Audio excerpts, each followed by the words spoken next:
كثيرا. أما بعد، أعوذ بالله من الشيطان الرجيم. بسم الله الرحمن الرحيم. لله ما في السماوات وما في الأرض، وإن تبدوا ما في أنفسكم أو تخفوه يحاسبكم به الله، فيغفر لمن يشاء ويعذب من يشاء، والله على كل شيء قدير. صدق الله العظيم. اللهم صل على محمد وعلى آل محمد كما صليت على إبراهيم وعلى آل إبراهيم إنك حميد مجيد.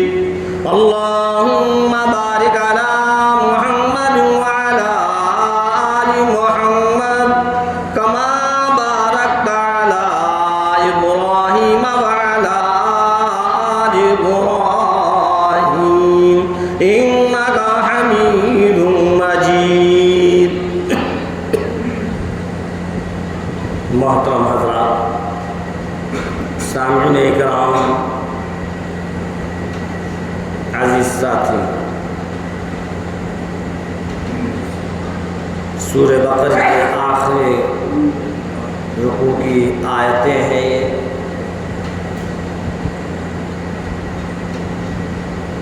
اللہ تبارک تعالیٰ نے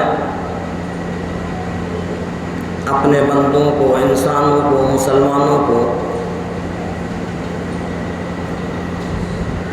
اس آیت کے اندر بتلایا کہ جو تم ظاہر کرتے ہو وہ بھی اللہ کو معلوم ہے، اور جو تم ظاہر نہیں کرتے وہ بھی اللہ کو معلوم ہے. ہر چیز کا حساب. وَإِن تُبْدُوا مَا فِي أَنفُسِكُمْ أَوْ تُخْفُوهُ يُحَاسِبْكُم بِهِ اللَّهُ. جو تم ظاہر کرو گے اس کا بھی حساب ہونا ہے، اور جو ظاہر نہیں کرو گے، جو چھپائے ہوئے ہو، اس کا بھی حساب ہونا ہے. جو بھی کچھ ہے سب اللہ کے لیے. للہ ما فی السماوات و ما فی الارض. اللہ ہی کے لیے ہے آسمان اور زمین، اور جو کچھ آسمان اور زمین کے اندر ہے. پھر آگے فرمایا وَإِن تُبْدُوا مَا فِي أَنفُسِكُمْ أَوْ تُخْفُوهُ يُحَاسِبْكُم بِهِ اللَّهُ. جو تم ظاہر کرو گے اور جو تم چھپاؤ گے، سب کا حساب اللہ کو دینا ہے. کوئی بھی چیز ایسی نہیں جو کہ اللہ کے علم میں نہ ہو. چند دن کی دنیا ہے. جب ہمارے آخرت کا سفر شروع ہوگا اور میدان حشر برپا ہوگا تو وہاں ایک ایک چیز کا حساب ہوگا. اللہ نے دنیا کے اندر ہی باخبر کر دیا، بتلا دیا کہ ایک ایک چیز کا حساب ہوگا. بتایا تھا میں نے پچھلے جمعے کو کہ آخرت کی فکر کرنا یہ ضروری ہے. آخرت ہماری سنور جائے، آخرت بن جائے، اس میں کامیابی ہے. دنیا تو گزر رہی ہے، گزرتی رہے گی، اور آخرت بنے گی اعمال سے. اگر ہمارے پاس نیک اعمال ہیں تو ہماری آخرت کامیاب ہے، اور اگر اعمال نیک نہیں ہیں تو آخرت بھی برباد ہے.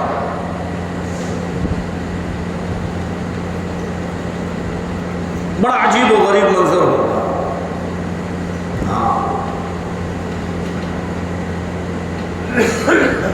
سارے کے سارے لوگ اس میدان حشر کے اندر موجود ہوں گے.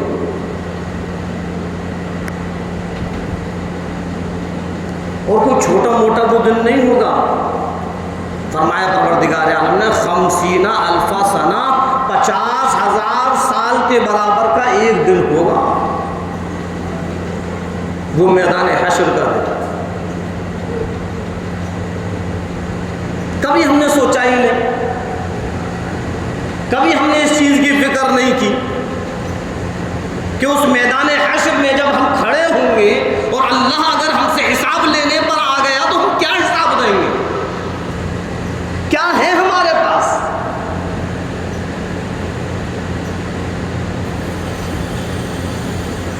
کتنی نیکیاں ہیں ہمارے پاس؟ گناہ کرنے سے ہی فرصت نہیں، قدم قدم پر گناہ ہو رہے ہیں۔ کبھی ہم نے یہ نہیں سوچا کہ لاؤ اب ہم اپنے گناہوں سے باز آ جائیں اور اللہ کی فرما برداری کریں اور اللہ کے سامنے اپنے گناہوں کی معافی طلب کریں۔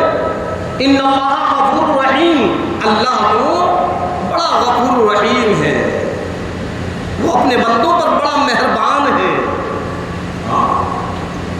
پروردگار عالم اپنے بندوں سے بے انتہا محبت کرتا ہے۔ اللہ کے رسول امام الانبیاء محبوب کبریا مدنی کریم صلی اللہ علیہ وسلم کا فرمان ہے،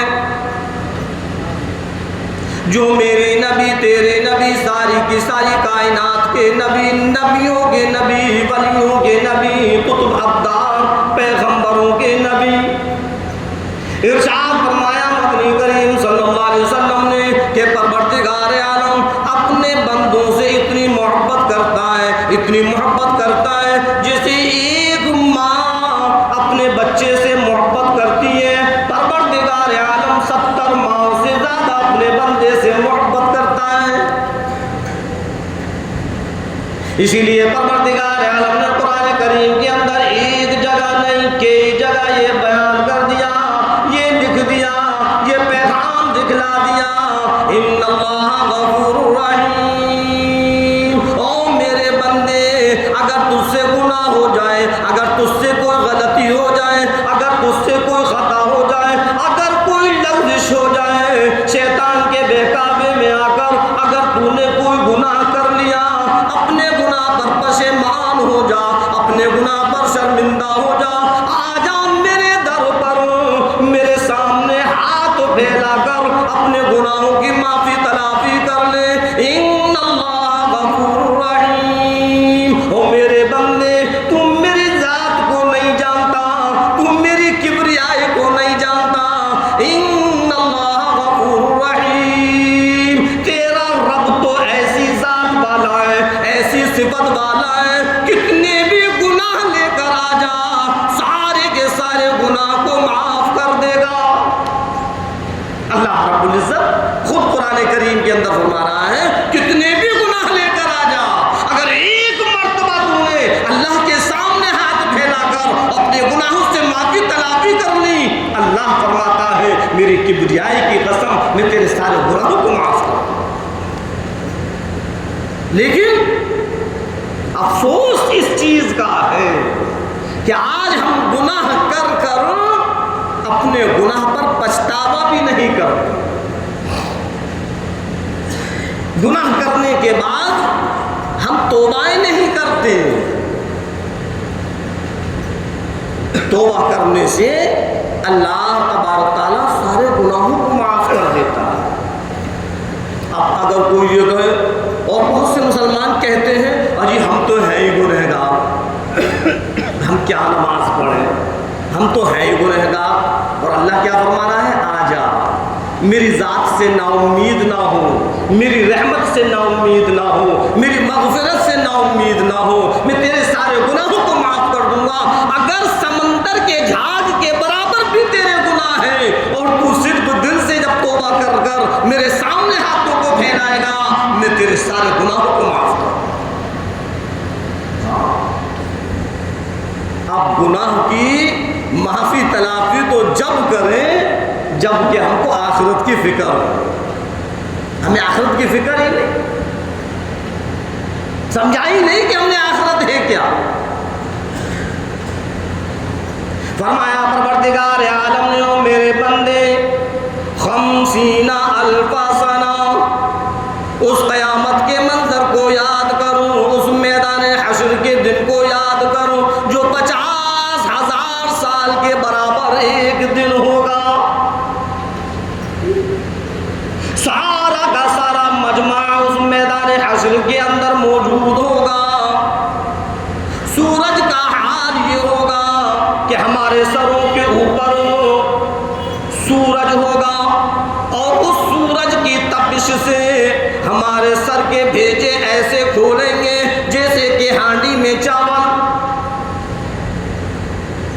ارشاد فرمایا مدنی کریم صلی اللہ علیہ وسلم نے، بڑا عجیب و غریب منظر ہوگا، سارے کے سارے گنہگار اپنے اپنے گناہوں کے پسینے میں موجود ہوں گے۔ کچھ لوگ ایسے ہوں گے جن کے ٹخنوں تک پسینہ ہوگا، اور کچھ لوگ ایسے ہوں گے جن کے پنڈلیوں تک پسینہ ہوگا، کچھ لوگ ایسے ہوں گے جس کے گھٹنوں تک پسینہ ہوگا، اور یوں فرمایا مدنی کریم صلی اللہ علیہ وسلم نے، کچھ لوگ ایسے بھی ہوں گے جن کے کمر تک پسینہ ہوگا، اور کچھ لوگ ایسے ہوں گے جن کے گردن تک پسینہ ہوگا۔ فرمایا مدنی کریم صلی اللہ علیہ وسلم نے، اور کچھ لوگ ایسے بھی ہوں گے جو سارے کے سارے پسینے میں ڈوبے ہوئے ہوں گے، جیسے گناہ ویسا ہی پسینہ۔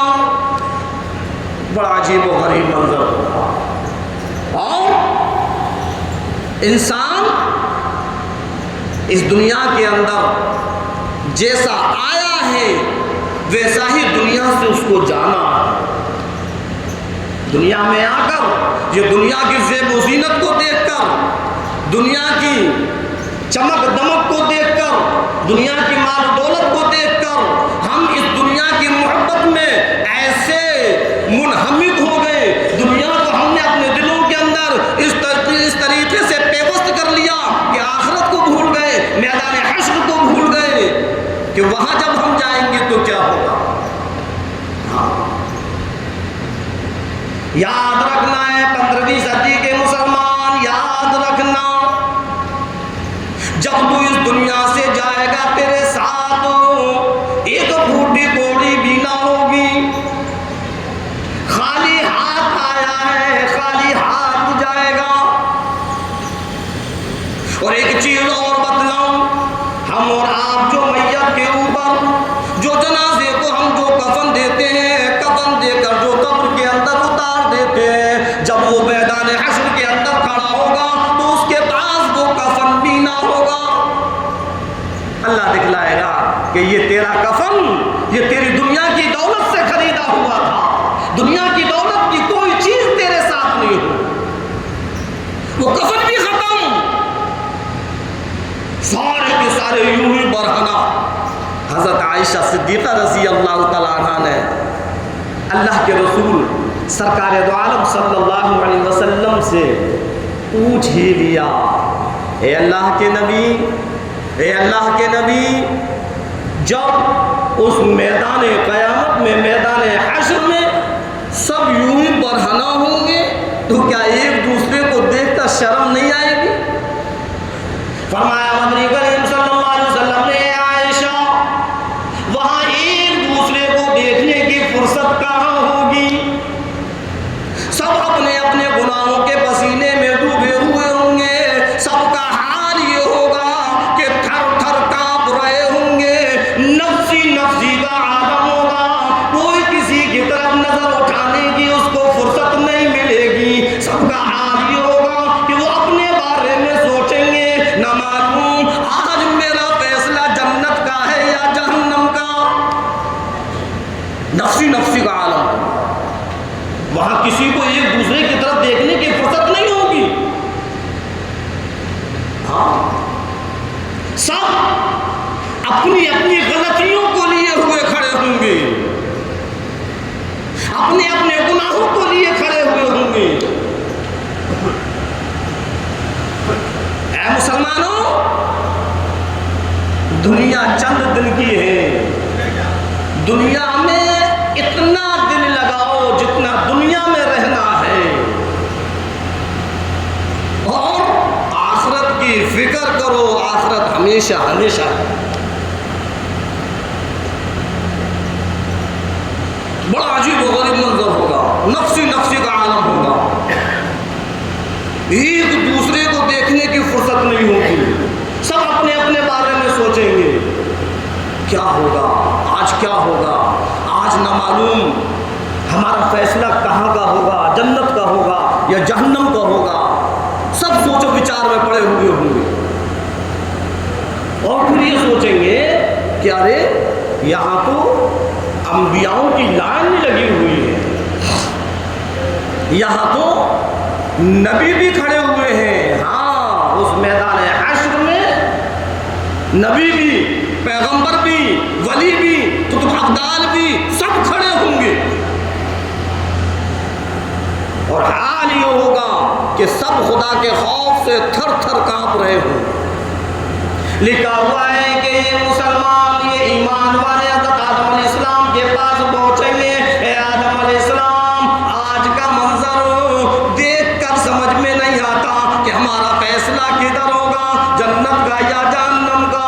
اگر آپ رب سے سفارش کر دیں، اللہ ہماری مغفرت کر دے۔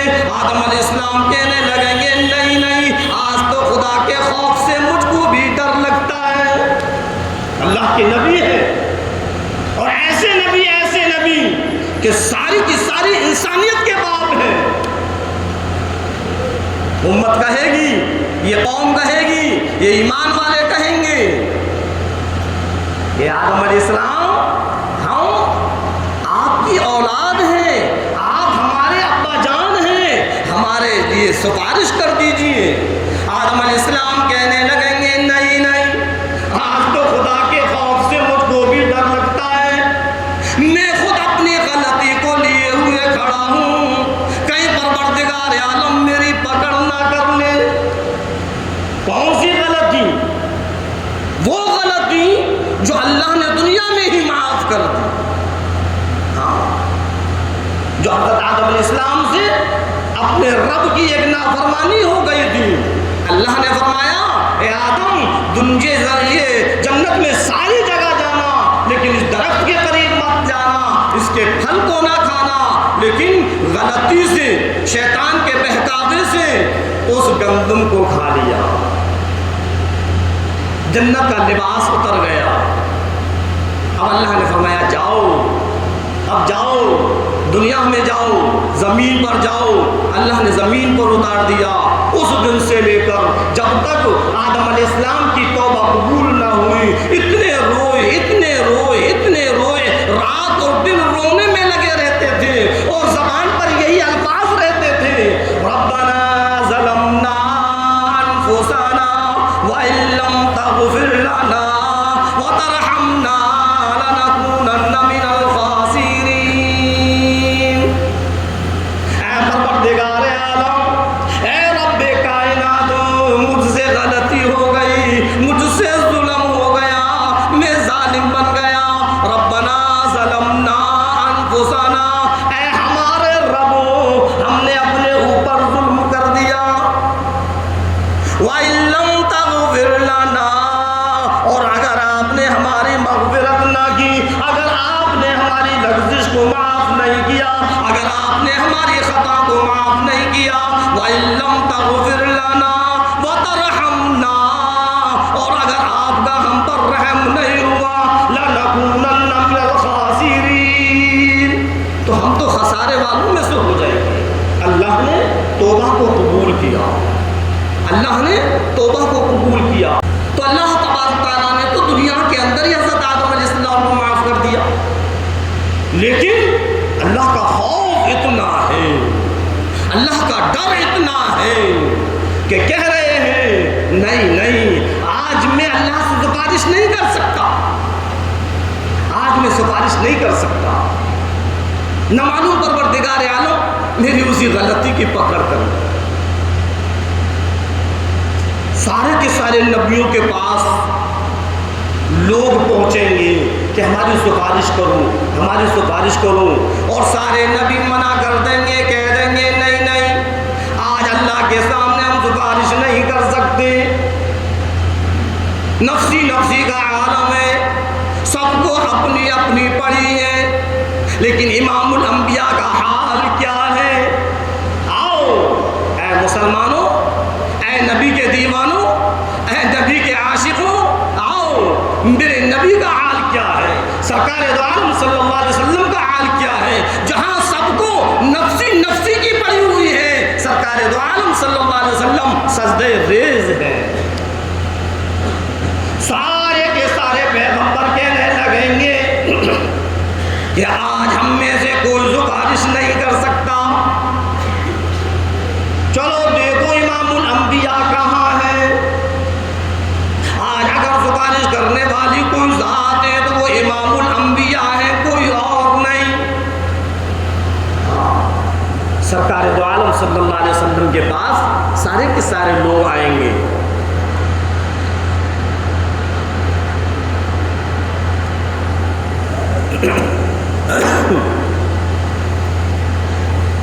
اللہ کے رسول سرکار دو عالم صلی اللہ علیہ وسلم پہلے سے ہی سجدے ریز, اور زبان پر صرف ایک ہی لفظ ہوگا.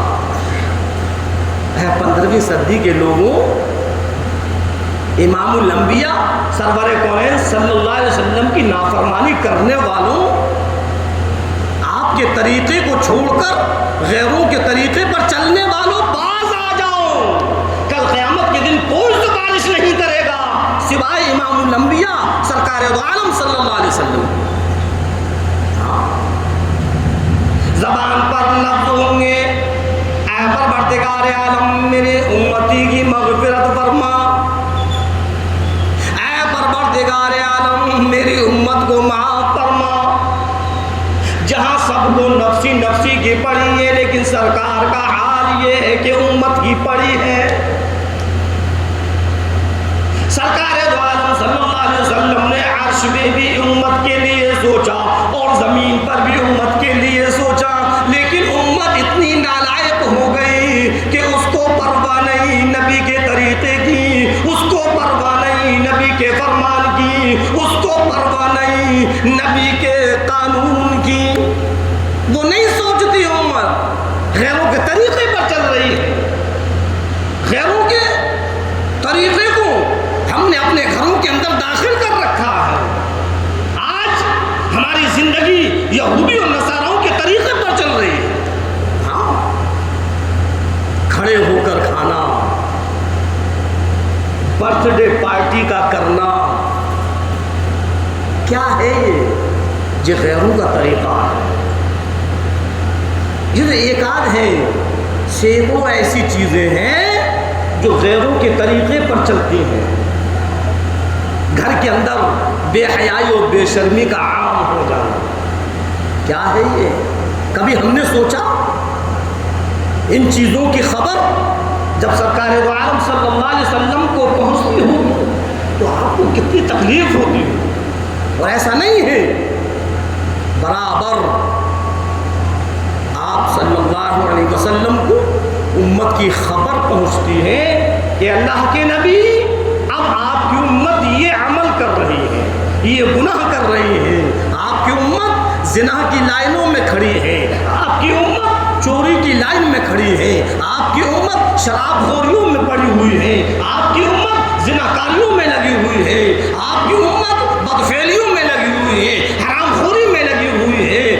15ویں صدی کے مسلمانوں, میرے محبوب امام الانبیاء سرکار دو عالم صلی اللہ علیہ وسلم کو کتنی تکلیف پہنچتی ہوگی.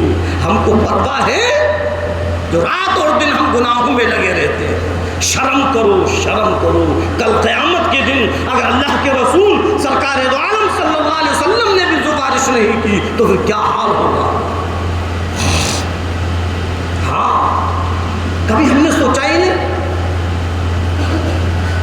سارے کے سارے امت, سارے کے سارے لوگ سرکار دو عالم صلی اللہ علیہ وسلم کے پاس پہنچیں گے. سرکار سجدے ریز ہوں گے, زبان پر الفاظ ہوں گے, اے پروردگار عالم میری امت کو معاف فرما, میری امت کو معاف فرما, میری امت کو معاف فرما.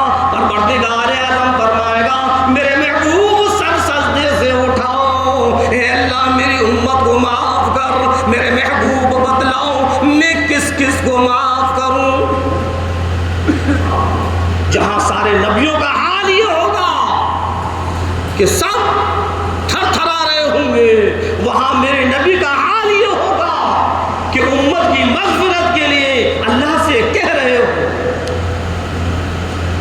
اللہ رب العزت فرمائے گا میرے محبوب بتلاؤ میں کس کس کو معاف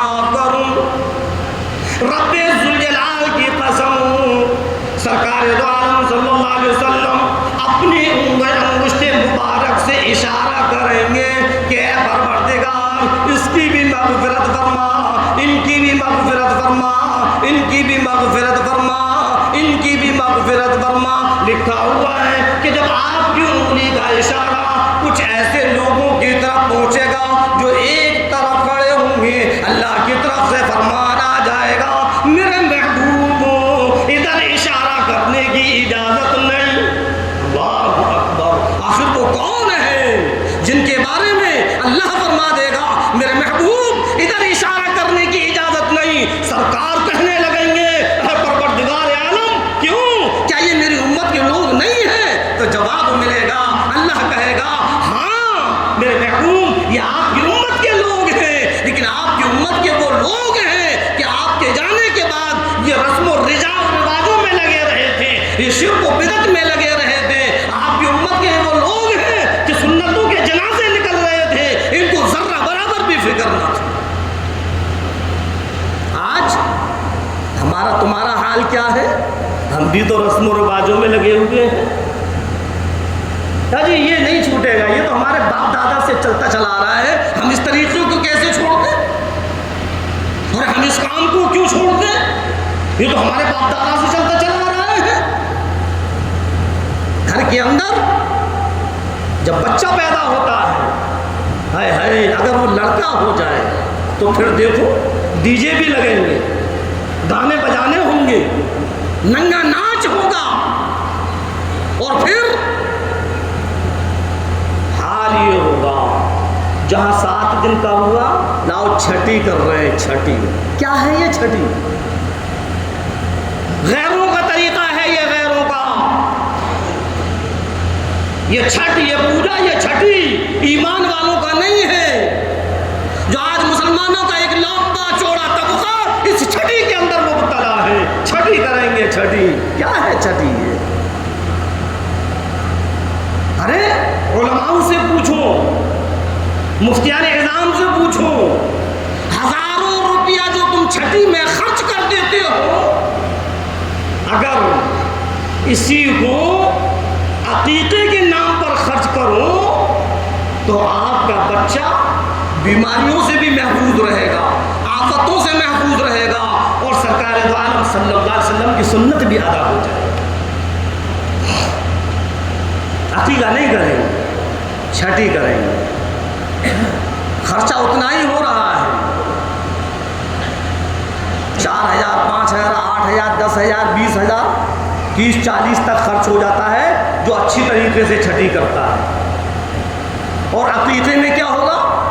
لڑکا ہے 2 بکرے لے آؤ، لڑکی ہے تو 1 لے آؤ، اور اگر کوئی ایسا غریب ہے، ایسا مفلس ہے کہ اس کے پاس 2 بکرے لانے کی ہمت نہیں ہے، 2 بکرے لانے کی اس کی استطاعت نہیں ہے، 2 بکرے نہیں لا سکتا، تو اسلام نے اس کو چھوٹ دی ہے، اگر تو چاہتا ہے عقیقہ کرنے کے لیے تو چل 1 بکرا بھی اللہ قبول کر دے گا۔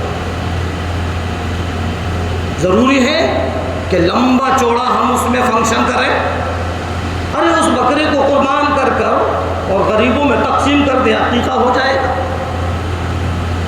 بنا کر اگر کھلائیں تو عقیقہ ہو جائے گا، پھر اپنی استعداد کے اوپر ہے، جتنا چاہو اتنا خرچ کرو۔ لیکن عقیقے میں اللہ تبارک تعالیٰ ثواب دے گا، بچے کو آفت اور مصیبتوں سے دور رکھے گا، اور سرکار کی سنت بھی ادا ہو جائے گی۔ اور جو چھٹی جو چلتی ہے، جو چھٹی ہم کرتے ہیں، یہ رسم و رواج ہے۔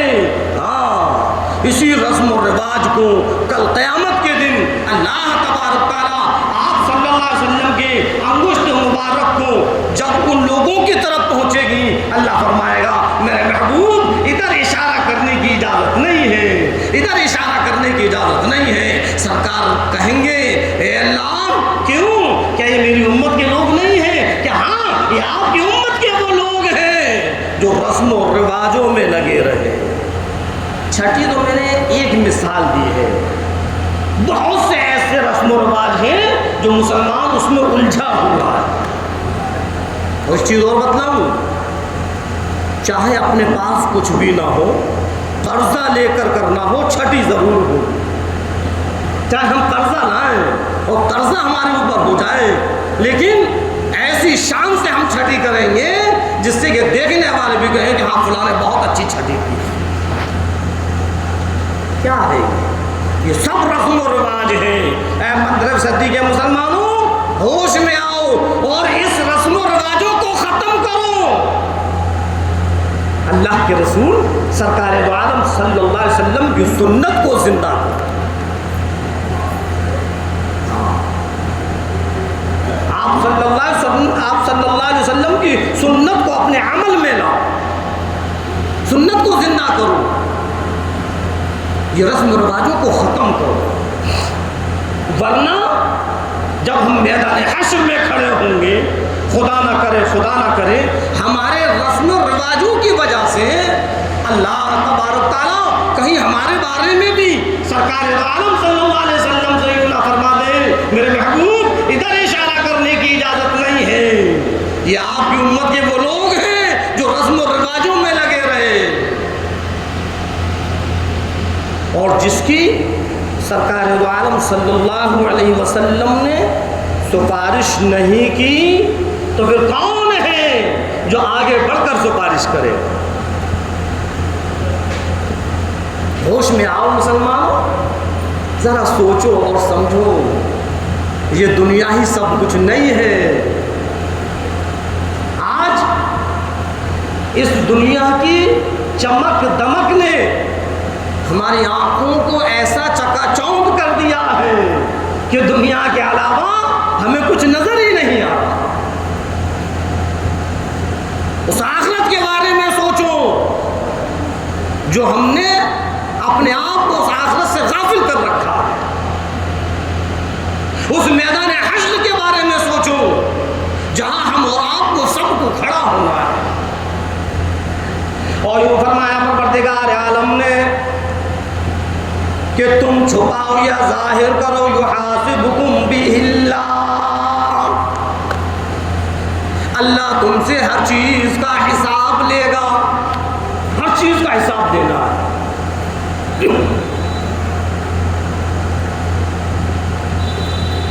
کبھی ہمارے دماغ کے اندر، کبھی ہمارے ذہن کے اندر یہ بات نہیں آئی کہ جو آج حرام خوریوں میں، بدکاریوں میں، عیاشیوں میں جو لگے ہوئے ہیں، کل اللہ کے سامنے کھڑے ہوں گے تو ہم اس کا حساب کیسے دیں گے؟ اگر اللہ نے ہم سے پوچھ لیا تو پھر ہم کس طریقے سے جواب دیں گے؟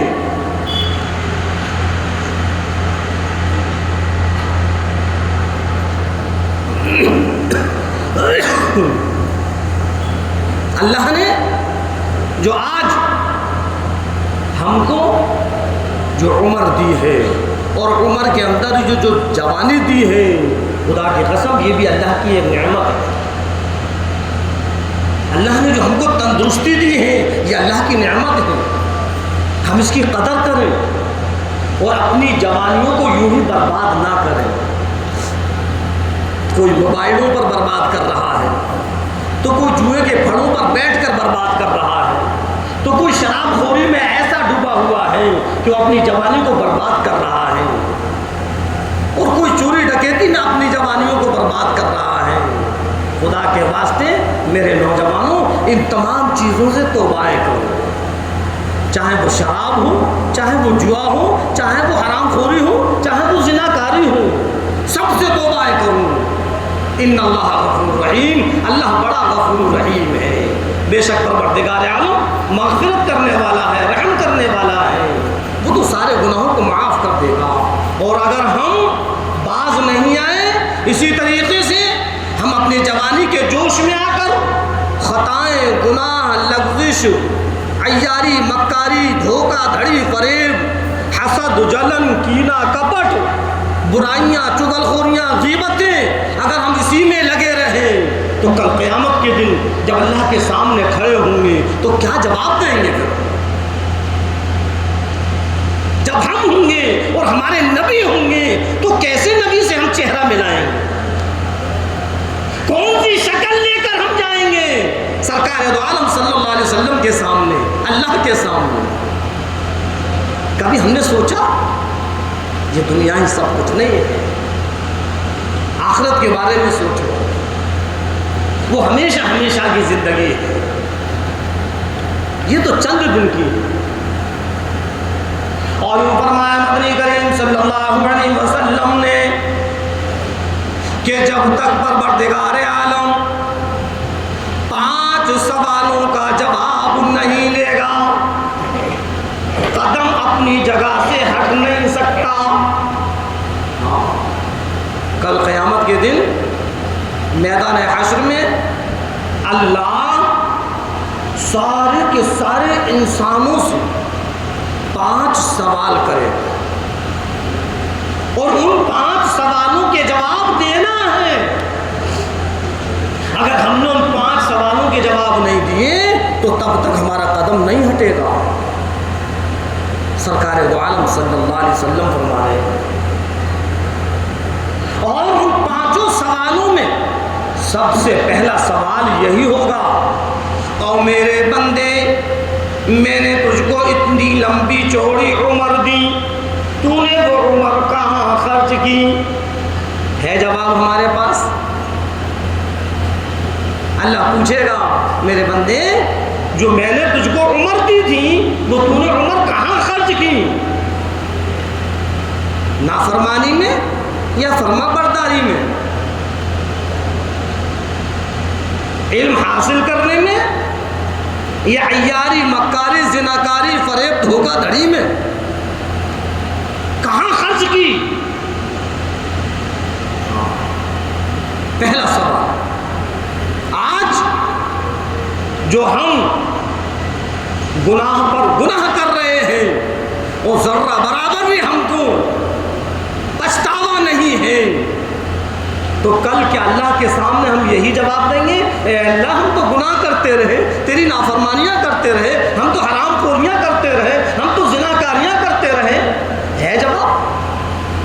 اللہ رب العزت پہلا سوال کرے گا، میرے بندے، میں نے جو تم کو عمر دی وہ تم نے کہاں خرچ کی؟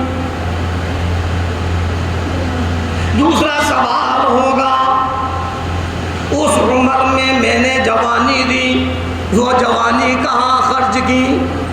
میں نے بتایا تھا بھی کہ جوانی یہ بھی اللہ کی ایک نعمت ہے، عمر کا حساب الگ دیں گے، اور اس عمر میں جو جوانی ہے اس جوانی کا حساب الگ دینا۔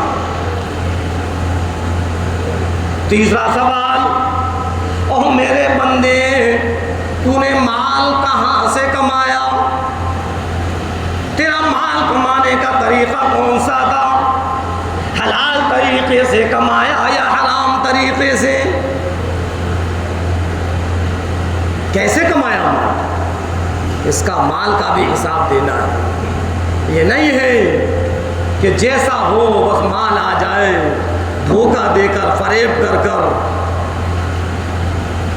عیاری، مکاری، کسی بھی طریقے سے بس مال اکٹھا کر لیں۔ نہیں، اس مال کا حساب دینا ہے۔ اللہ پوچھے گا کہ مال تم نے کس طریقے سے کمایا تھا، مال کس طریقے سے آیا تھا تمہارے پاس۔ اور پھر چوتھا سوال، تم نے اس مال کو کہاں خرچ کیا؟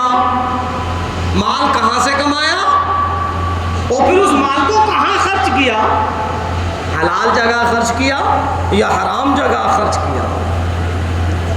اس مال کو غریب، محتاج، مسکین، لاچار، مجبور کی امداد میں خرچ کیا، مسجد، مدارس میں خرچ کیا، اپنے پریوار کے نان و نفقے میں خرچ کیا، یا پھر شراب میں، جوئے میں، عیاشی میں، حرام خوری میں خرچ کیا؟ کہاں خرچ کیا؟ اس کا بھی سوال، اس کا بھی جواب دینا ہے۔ مال کہاں سے کمایا اور کہاں خرچ کیا؟ اور پھر پانچواں سوال، میرے بندے، تم نے جو اپنی عمر میں علم حاصل کیا تھا اس علم پر عمل کیا یا نہیں کیا؟ یہ 5 سوال ہیں اور انہی 5 سوالوں کے جواب دینا ہے۔ کیا دیں گے ہم جواب؟ رات اور دن تو ہم عیاری، مکاری میں لگے ہوئے ہیں، رات اور دن تو ہم جھوٹ اور فریب میں لگے ہوئے ہیں، رات اور دن تو چوری ڈکیتی میں لگے ہوئے ہیں، رات اور دن تو ایک دوسرے کے خون کے پیاسے بنے ہوئے ہیں، ایک دوسرے کی طرف سے نفرتیں پیدا کرنے میں لگے ہوئے ہیں، ایک دوسرے کی جان کے دشمن بنے ہوئے ہیں۔ کیا کہیں گے؟ کیا جواب دیں گے؟ باز آ جاؤ اے مسلمانوں، باز آ جاؤ، اللہ سے توبائیں کرو۔ اللہ تبارک تعالیٰ نے ابھی ہم کو موقع دیا ہے، جب تک ہمارے جسم کے اندر جان ہے تب تک ہمارے پاس موقع ہے اپنے گناہ، اپنی خطا، اپنی لغزش، اپنی کوتاہی کو اللہ کے سامنے رکھنا اور اللہ سے معافی تلافی کرنا، ورنہ ایسا نہ ہو کہ ہم اسی طریقے سے گناہ کرنے میں لگے رہیں اور موت کا فرشتہ حضرت اسرائیل علیہ السلام آ جائے اور ہماری روح قبض کر لے جائے، توبہ بھی نصیب نہ ہو۔ موت کا کوئی پتہ نہیں ہے، موت کسی سے کہہ کر نہیں آتی۔ ہم نے ایک نہیں سینکڑوں واقعات ایسے دیکھے ہیں کہ انسان بیمار ہے اور اتنا شدید بیمار کہ ڈاکٹروں نے بھی کہہ دیا کہ بس اوپر والے سے دعا کرو، پتہ نہیں کب یہ دنیا چھوڑ چلے، لیکن کچھ مہینوں میں وہ بالکل صحیح اور تندرست ہو جاتا ہے، چلنے پھرنے لگتا ہے، ایک دوسرے سے ملاقات کرنے لگتا ہے، اور پھر موت اچانک اس کو آتی ہے اور اچک کر لے جاتی ہے۔ جب وہ اتنا شدید بیمار تھا، جہاں کے سارے لوگوں نے آس ختم کر دی تھی کہ اب کوئی پتہ نہیں ہے کہ کب کیا ہو جائے، بچے بھی دعائیں میں لگے ہوئے ہیں، پڑوس کے لوگ بھی دعاؤں میں لگے ہوئے ہیں، علماؤں سے بھی دعائیں چل رہی ہیں کہ بیمار صحیح ہو جائے، اس کی بیماری ختم ہو جائے، اس کو شفا مل جائے، سب دعاؤں میں لگے ہوئے ہیں، اس لیے کہ ڈاکٹروں نے بھی یہ کہہ دیا کہ کوئی پتہ نہیں ہے کہ کب نبض چھوٹ جائے، بس اوپر والے سے دعا کرو۔ تو دیکھا ہم نے یہ کہ وہ بالکل صحیح ہو جاتا، اور جب وہ بالکل صحیح ہو گیا اور سب یہ سمجھنے لگے کہ اب تو بالکل صحیح سالم ہے، پتہ یہ چلا کہ صبح خبر آتی ہے کہ رات میں ختم، رات میں انتقال ہو گیا۔ اب سب حیرت میں ہو گئے، ارے وہ تو بالکل صحیح تھے، وہ تو چلنے پھرنے بھی لگے تھے، ان کا تو مرض ختم ہو گیا تھا، پھر کیسے چلے گئے؟ اسی کا نام تو موت ہے، موت کہہ کر نہیں آتی۔ اللہ نے اس موت کو چھپا کر رکھا ہے، کیوں؟ اس کی بھی وجہ بتا دوں۔ اللہ نے موت کو ظاہر کیوں نہیں کیا؟ موت کو اس لیے چھپا کر رکھا کہ اگر موت کو ظاہر کر دیا جائے تو پھر وہ یہ سوچے گا کہ بھائی ابھی تو میرے پاس بہت وقت ہے، چلو اپنے عیش و آرام کی زندگی گزاریں، اور جہاں وہ دیکھے گا کہ اب ایک آدھ دن موت میں رہ گیا، پھر وہ آئے گا مسجد پکڑ لے گا اور رات اور دن وہ اپنے توباؤں میں لگا رہے گا، نمازوں میں لگا رہے گا کہ اب تو میں مرنے والا ہوں۔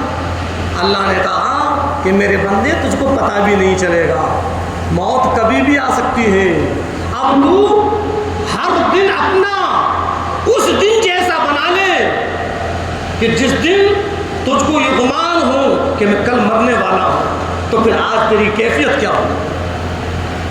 اس لیے اللہ نے موت کو ضائع نہیں کیا کہ جب گناہ ہو فوراً توبہ کریں، اور کبھی بھی اللہ کی نافرمانی نہ ہو کہ نہ معلوم موت کب آ جائے، کہیں ہم اس گناہ کے اندر چلے نہ جائیں۔ اس لیے اللہ نے اس موت کو چھپا کر رکھا ہے تاکہ بندے ہر وقت میرے سامنے عاجزی انکساری کرتے رہیں، میرے سامنے اپنے گناہوں کی معافی تلافی کرتے رہیں، میرے سامنے گریہ وزاری کرتے رہیں، میرے سامنے ہر وقت میری عبادت میں لگے رہیں، میرے ذکر میں لگے رہیں، میرے فرمان کے پورا کرنے میں لگے رہیں، میرے فرائضوں کو ادا کرنے میں لگے رہیں، میرے احکام پر چلتے رہیں۔ اس لیے اللہ نے موت کو چھپا دیا کہ ہر دن یہ سمجھو کہ میرا آخری دن ہے، ہر رات یہ سمجھو کہ میری آخری رات ہے، اور اور ہر گھنٹہ یہ سمجھو کہ میرا آخری گھنٹہ ہے، یہاں تک کہ ہر منٹ کو یہ سمجھو کہ کہیں میرا آخری منٹ نہ ہو، یہاں تک کہ ہر سانس کو یہ سمجھو کہ کہیں میری آخری سانس نہ ہو، کوئی پتہ نہیں۔ سرکار دو عالم صلی اللہ علیہ وسلم نے فرمایا کہ ایک قدم جو ہم نے اٹھایا، اب یہ قدم زمین پر آ سکتا ہے یا نہیں، اتنا بھی پتہ نہیں ہے کہ قدم ہم زمین پر نہ رکھ پائیں، اسرائیل ہماری روح قبض کر لے۔ اس لیے کہ بندہ ہر وقت اللہ کی عبادت میں لگا رہے، لیکن آج ہم اور آپ اتنے نڈر ہو گئے کہ جانتے ہیں کہ موت کی کوئی پتہ نہیں ہے کہ موت کب آئے گی، اس کے باوجود بھی ہم گناہوں میں لگے ہوئے ہیں، پھر بھی ہماری نمازوں کی پابندی نہیں ہے، پھر بھی ہم اللہ کی عبادت سے ہٹے ہوئے ہیں، پھر بھی ہم اپنے گناہوں سے معافی تلافی نہیں کر رہے، بڑی بھول میں ہیں میرے عزیزوں، میرے دوستوں، بڑی بھول ہے ہم اور آپ کی، جو کہ ہم اس غلط فہمی میں ہیں کہ کر لیں گے توبہ۔ نہیں، جب گناہ ہو اول تو یہ ہو کہ ہم سے گناہ ہی نہ ہو، اور اگر گناہ ہو جائے فوراً توبہ۔ میری ماں اور بہنوں، جب بھی ہم سے گناہ ہو فوراً توبہ کریں۔ کوئی پتہ نہیں ہے کہ گناہ کرنے کے بعد جس جگہ ہم نے وہ گناہ کیا ہے ہم سے وہ جگہ بھی نہ چھوٹے اور وہی موت آ جائے، موت کا کوئی پتہ نہیں، موت کا ہر وقت۔ اسی لیے آپ صلی اللہ علیہ وسلم نے فرمایا کہ قبرستان جایا کرو، قبرستان جایا کرو۔ قبرستان میں جانا یہ بھی ہم نے ایک رسم بنا لیا، قبرستان تو ہم جاتے ہیں، اس قبرستان میں جانا یہ بھی ہم نے رسم بنا لیا۔ جب ہمارے یہاں سے کسی کا انتقال ہو جاتا ہے اور جب ہم اس کو دفن کر کے آتے ہیں تو بڑی پابندی سے ہم قبرستان جاتے ہیں، 40 دن تک جائیں گے، کچھ ایسے ہیں کہ 20 دن تک جائیں گے، کچھ ایسے ہیں جو 10 دن ہفتے تک جائیں گے۔ چلو ہم نے مانا سب سے آخر 40 دن تک پہنچے، اور 40 دن کے بعد کہاں ہمارے ابا جان ہیں، کہاں ہماری اماں جان ہے، کہاں ہمارا بیٹا ہے، ان کے ساتھ کیا ہو رہا ہے کیا نہیں ہو رہا، کوئی پرواہ نہیں، ہم تو پھر اپنی دنیا داری میں لگ گئے، اب نہیں جا رہے قبرستان۔ جب کوئی ختم ہو جاتا ہے، جب ہم اس کو دفن کرنے کے لیے جاتے ہیں تب ہی قبرستان جاتے ہیں۔ آج صحیح کہہ رہا ہوں یا نہیں؟ اس کے بعد ہم بھول جاتے ہیں، جبکہ آپ نے فرمایا قبرستان جایا کرو، اور وہاں قبرستان پہنچ کر جب ہمارا قدم اس قبرستان کے اندر پہنچے گا، جب ہم اپنا قدم قبرستان کے اندر رکھیں گے، السلام علیکم یا اہل القبور، یاد ہے کسی کو؟ پڑھتے ہیں؟ کچھ ہے جو کہ جانتے ہیں اور کچھ ہے ان کو پتہ ہی نہیں، بس یوں ہی ہم گئے اور داخل ہو گئے۔ نہیں، یہ قبرستان کے اندر پہنچنے کا سلام ہے، اور الحمدللہ شیش گران کے قبرستان میں تو جیسے ہی ہم انٹری کریں گے سامنے ہی لکھ دیا ہے السلام علیکم یا اہل القبور، کہ اگر ہمارے ذہن میں نہ ہو تو فوراً ہماری نظر پڑے اور ہم فوراً سلام کریں، السلام علیکم یا اہل القبور، جاتے وقت بھی سلام کریں، اور جب وہاں سے ہم واپس ہوں تب بھی سلام کریں، السلام علیکم یا اہل القبور، اے قبر والوں تم پر سلام ہو، سلام کر کر جائیں اور سلام کر کر آئیں، اور پھر وہاں پر جو ہمارے عزیز ہیں، جو ہمارے بھائی ہیں، جو ہمارے رشتہ دار ہیں، جو ہمارے دوست احباب ہیں، ہمارے ماں باپ ہیں، ہماری اولاد ہیں، جو بھی اس قبرستان کے اندر ہیں، تو صرف ایک ہی کے لیے نہیں، جو بھی کچھ ہمیں پڑھنا ہے، پڑھنے کے بعد ہم پھر اللہ سے دعا کریں، اے اللہ جو ہم نے پڑھا ہے اس میں جو غلطی ہو گئی ہو اس کو درگزر فرما، اس کو معاف فرما، اور اس کا ثواب سرکار دو عالم صلی اللہ علیہ وسلم کی روح مبارک کو پہنچ کر سارے کے سارے صحابہ، تابعین، تبع تابعین، حضرت آدم علیہ السلام سے لے کر آج تک جتنی بھی دنیا سے چل بسے ہیں، اے اللہ ان تمام کو اس کا ثواب پہنچا کر، اس قبرستان کے اندر جتنے بھی مدفون ہیں ان تمام کو پہنچا کر، ہمارے عزیز و قارب کو پہنچا کر، ہمارے ملنے جلنے والے دوست احباب کو پہنچا کر، اے اللہ اس کا ثواب میرے لڑکے کو پہنچا، میری اولاد کو پہنچا، میرے ابا جان کو پہنچا، میری اماں جان کو پہنچا، میری ہمشیرہ بہن کو پہنچا، پھر ان کا نام۔ یہ ہے طریقہ، کریں گے انشاءاللہ۔ یہ نہیں ہے کہ بس ہم گئے اور اپنے لیے ہم نے اپنے رشتہ داروں کے لیے مغفرت پڑھا کچھ اور ان کو بخش کرا گئے، نہیں۔ جب قبرستان کے اندر پہنچتے ہیں تو جتنے بھی مردے ہیں وہ سب آس لگائے ہوئے ہوتے ہیں، اور جب کوئی پڑھ کر یوں ہی واپس چلا جاتا ہے تو بڑا افسوس کرتے ہیں، کاش اگر ہمارے یہاں بھی کوئی پڑھنے والا ہوتا تو وہ آتا، وہ ہمارے لیے ایصال ثواب پڑھتا۔